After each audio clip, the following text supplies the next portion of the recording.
Hey, you guys, I'm here with Jonathan Groff. We were talking about Just in Time. I mean, you're back on Broadway Oh my gosh. once again. So Talk to me excited. about it. Oh my Yeah. god, it's my favorite place to be. Yeah, I'm so excited to come back. I'm so excited to come back with this incredible company and this amazing story and this killer music. I'm really excited to have a good time. Yeah, I mean, it sounds like to me that this is almost a passion project for you. It Talk is. to me about discovering the story Bobby Darin and when you developed that interest in the show. Okay, so it started a little over 7 years ago. Ted Chapin was running the Lyrics and Lyricists program at the 92nd Street Y, where they normally like look at theater composers usually.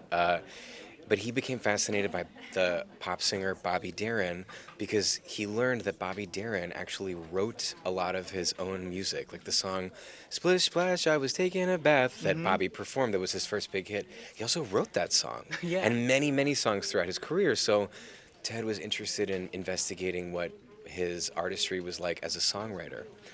So we asked Alex Timbers to come and help us stage that night at the 92nd Street Y. We all collectively kind of, once we started to learn about his personal life and his story, Yeah. become obsessed with the insanity of what happened to him in his life. And then also, as we were putting the night together, we're sort of blown away by so many, pre-Cowboy Carter, all this genre switching that Bobby Darin was doing throughout his career. Yeah, yeah. And there was a real electricity at the 92nd Street Y. There's something about these songs being performed live. You could feel the current go through us and into the audience. And from that moment, we thought, oh, I think this maybe could be a show. And we've been developing it ever since then. Yeah, I mean, you always come back to the theater. What is special about theater for you? Why do you come back? Well, it's funny because in a way, it's actually also my passion for the theater, my passion for live performance is part of what I connect to with about Bobby Darin. Because even though he was a Grammy Award winning recording artist and an Oscar nominated actor and a prolific producer and songwriter, by all accounts, he was at the height of his powers when he was performing in front of a live audience. And in all the reading and watching of clips of him of doing his live performance, you can really feel, I really feel connected to watching him perform live. It's a really primal experience to watch him singing and dancing. And it's that kind of pure communion with audience, the back Yeah. and forth, like we're all breathing the same air. We're all, especially with theater, like on a ride together.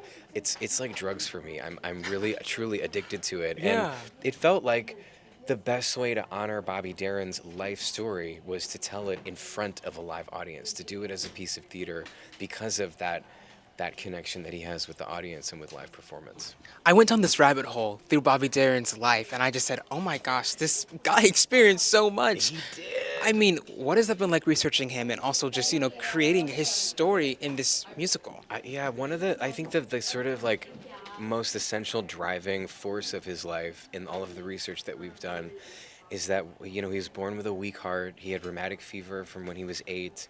And when the doctor was checking in on him, he overheard the doctor saying to his mom that he wouldn't live past 16. Yeah.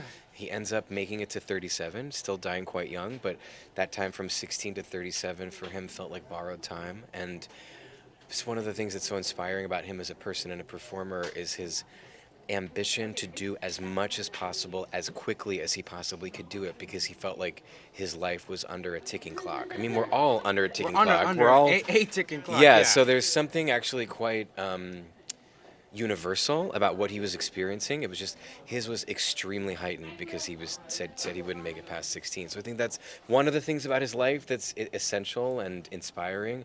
And then there's lots of craziness that I don't want to spoil because it's part of the plot of our show. Yeah, last two questions. What is your favorite Bobby Darin song? And what song would you want to perform on Glee? If you could, that's a Bobby Darin song. Okay, my favorite Bobby Darin song changes all the time. Right now, it's a song we do in the second act called "Rain In" that he also wrote. And then if I had to do one Bobby Darin song on Glee, it would definitely be "Mack the Knife." Come on. Of course. Of course. Yes. Thank you so much, Jonathan.